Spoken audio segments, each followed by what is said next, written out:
3-4 दिवसापासून एक चर्चा चालली होती, म्हणजे अजित पवार गट आणि शिंदे गट हे काँग्रेस सोबत युती करतील. पण हे सगळं खोटं आहे. काँग्रेस ही एक सेक्युलर विचारधारेचा पक्ष आहे. आमच्या आघाडीमध्ये जे बीजेपी विरोधात आहेत, जेणेकरून शिवसेना, ठाकरे गट असतील, शरद पवार साहेब असतील, वंचित आघाडी, अशा अनेक गट आहेत.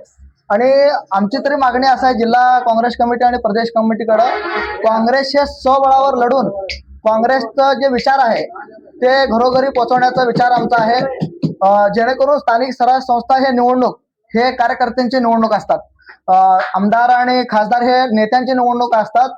प्रत्येक कार्यकर्ता हा एक पक्षाने संधी द्यावा आणि आपण लढावं अशा उमेदीने बसलेला असतो. एक तरी 9 वर्षापासून स्थानिक स्वराज्य संस्था निवडणुका रखडलेल्या आहेत आणि आता उत्सुकता आहे ह्या निवडणुकीत. नाही, आमचे खासदार, काल आमची मिटिंग होती. आमचे प्रदेशाध्यक्ष हर्षवर्धन सपकाळ साहेबांनी आणि आमचे खासदार, लोकप्रिय खासदार प्रणितताई शिंदेने कार्यकर्त्यांना आव्हान केलेलं आहे, रडायचं नाही, लढायचं. आणि स्वबळाची त्यांनी पण भाषा केलेल्या आहेत. त्यांनी सांगितलेलं कार्यकर्त्यांना तयार व्हा, ज्या ठिकाणी आपली ताकद मजबूत आहे त्याकडे स्वबळा. मी एक जिल्हा सचिव या नात्याने बोलतो आणि मी एक कार्यकर्ता आहे, काँग्रेसचा सर्वात वैचारिक कार्यकर्ता आणि सक्रिय कार्यकर्ता आहे. मी जसा एक मला असं वाटतंय की मला येथे या ठिकाणी संधी भेटावी, जेणेकरून मी 10 वर्षापासून काँग्रेस पक्षाचं जे विचार आहे ते तुम्ही इच्छुक आहात म्हणून हे पोस्ट केलात का? नाही, इच्छुक वगैरे असं नाही आहे.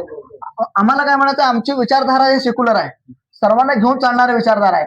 तुम्ही बघत आहात अजित पवार गटामध्ये असतील किंवा शिंदे साहेबांचे गट हे बीजेपी बरोबर ऑलरेडी आहे आणि आमचे लढाई हे बीजेपी विरोधात आहे. त्यामुळे यांच्या बरोबर आमची युती होऊ शकत नाही. मुळात आताच मी तुम्हाला सांगितलं, स्थानिक स्वराज्य संस्था ही निवडणूक पक्ष वाढवण्यासाठी आणि कार्यकर्त्यांना संधी मिळण्यासाठी असते. प्रत्येक कार्यकर्ता हा 9-10 वर्षापासून काँग्रेसचे विचार, पक्षाचे विचार, काँग्रेसचा झेंडा असेल ते घेऊन प्रत्येक घराघरापर्यंत पोहोचलेला आहे. बीजेपी सारख्या विचारधारेवर ते लढत आहे आणि आता त्यांच्या लढण्याची वेळ आहे. आमचे वरिष्ठ सांगितल्याप्रमाणे आम्ही मोठ्या ताकदीनं त्या ठिकाणी लढू. माने साहेब एक मोठे नेते आहेत, हे मान्यच केलं पाहिजे. परंतु महाराष्ट्रामध्ये तुम्ही बघत आहात, महाराष्ट्रामध्ये आता भाजप हे काँग्रेसशी युक्त झालेले आहे. काँग्रेस मुक्त करण्याकडे त्यांचं वाटचाल होतं. पण तुम्ही भाजपकडे बघितलं तर आता 70% लोक हे काँग्रेसचेच आहेत. आणि यामुळं आता सर्वांना स्वातंत्र्य, ज्यांना ज्यांना सोडून जायचं आहे, जे पक्षात येणार आहेत, नवीन पक्षांना संधी, नवीन कार्यकर्त्यांना संधी भेटेल. त्यामुळं खास करून मी तुम्हाला विचारतो, मंद्रुप जिल्हा परिषद असेल, पंचायत समिती गट असेल, ते राष्ट्रवादी आणि काँग्रेसच्या बालेकिल्ला मानला जातो. मग तुम्ही यावेळी राष्ट्रवादी सोबत युती न करण्याचा या ठिकाणी निर्धार केलात आणि पोस्ट व्हायरल केलात. पण राष्ट्रवादीचा हा बालेकिल्ला मानला जातो, त्याकडे कसं पाहता? तुम्हाला सांगतो, राष्ट्रवादी म्हणजे ती राष्ट्रवादी जी होती ती शरद पवार साहेबांची राष्ट्रवादी होती. त्यामुळं सेक्युलर मतं जे होते ते राष्ट्रवादी बरोबर होते आणि जे 18 पगड जातीचे लोक आहेत ते राष्ट्रवादी बरोबर होते. आणि तुम्ही जसं राष्ट्रवादी म्हणालात, आता काँग्रेस पण फक्त 200 मतांनी आमच्या जिल्हा परिषदचा सीट गेला होता. पण यावेळी परिस्थिती वेगळी आहे.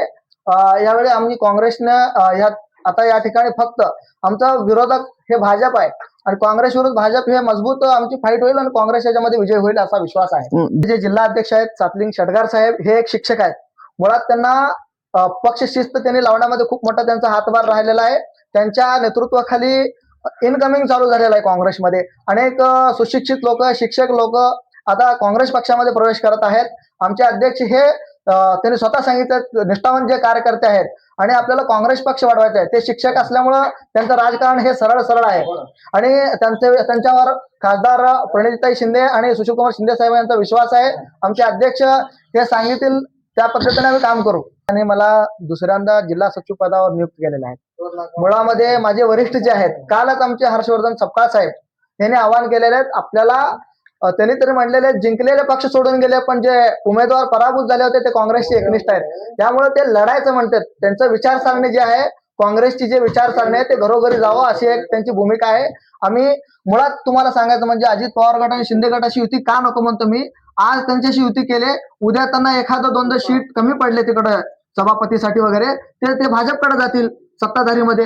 त्यामुळे त्यांना निवडून देण्यापेक्षा आमचे काँग्रेसचे लढलेले बरं आहे ना. आज ना उद्या ते ताकदवर होईल, सगळे कार्यकर्ते आमचे संधी मिळेल नक्कीच. एक दिवस काँग्रेसचे येणारच आहे, येणारा काळ.